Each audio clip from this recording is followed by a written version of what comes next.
This episode of Tekzilla is sponsored by the National Campaign Against Drunk Driving. David has a question about screen recordings, or recording a screen more accurately. Writes in, I've been tasked with creating an internal IT website for my group, but would love to make slick how-to videos, much like I see on your show. I didn't realize we were slick. I wonder what software you use to follow the mouse, zoom, etc. The majority would be on the Mac, but options for occasional PC captures might be nice too. Any pointers will be greatly appreciated. David. So one of the things we should point out is a lot of the really cool stuff you see on your screen when you're watching Tekzilla is because we fixed it in post. We edited it using Final Cut or some other editing software. There's a lot you can do to make things dramatically more clear. The first thing you do need to do is actually make that original capture of what's going on your screen. If you want to make your life easier, go out and buy ScreenFlow right now. Price tag sounds pretty steep, maybe not for a corporation, but for an individual. It's about $100, but the program is rock solid and has a built-in editor to do everything you're looking for. Check back to Tekzilla 268. Mark Watson, Soldier Knows Best, gave a great walkthrough of the program. If you don't have much or any budget, there are some solutions that might work just as well for you. If you're a little more patient and willing to put a little more time in, QuickTime 10 or QuickTime X has a built-in screen recording system and generally does a decent job. The latest version of QuickTime actually does a great job recording. If you just want to record videos on a Netcam or a video camera. Oh, that's cool. Yeah, it's actually, there's a whole bunch of features buried in there.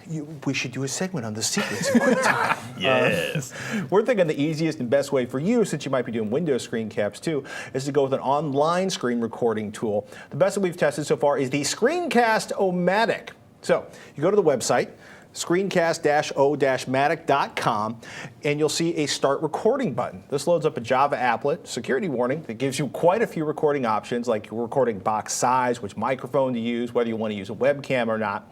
There's a 15-minute record limit, but once you're done, there's an option to publish to YouTube, Screencast-O-Matic, or save as an MP4 file on your computer. You also get these options whether you want to highlight the mouse or show clicks. The only downside is that you get a big Screencast-O-Matic watermark, but you can get rid of that by signing up for the professional account, which costs a mere $15. So there are some other free screencast programs or screen capture programs worth mentioning. Screener, web-based, it's very similar to Screencast-O-Matic. It doesn't give you as many options, but the website and hosting is much cleaner. For Windows, VLC, aka the Video LAN client, can actually be used to capture your desktop. This actually, I did not know. This is actually pretty cool, right? Choose Stream under Capture Devices, you'll see an option for desktop. Look at that, kids. And for Linux, you can get down and dirty using the command line with FFmpeg and the X11 grab switch. And we'll have, for that one, we'll have more detailed tutorial links in the show notes. Is there anything VLC can't do? Yes. I love that tool. It cannot babysit your children. Actually, I guess it could if you have enough Phineas and Ferb on your server. Oh, no. Is that babysitting or is that merely numbing their tiny little minds? Yes. Oh, you tired parents. I'm not touching that one. Let's take a moment to thank one of our sponsors.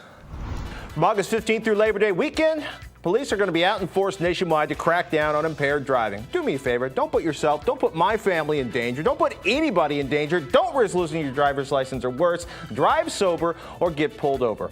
Listen, drunk driving is profoundly stupid. Over the Labor Day weekend in 2010, 54% of drivers between the ages of 18 and 34 killed in motor vehicle traffic accidents were alcohol impaired.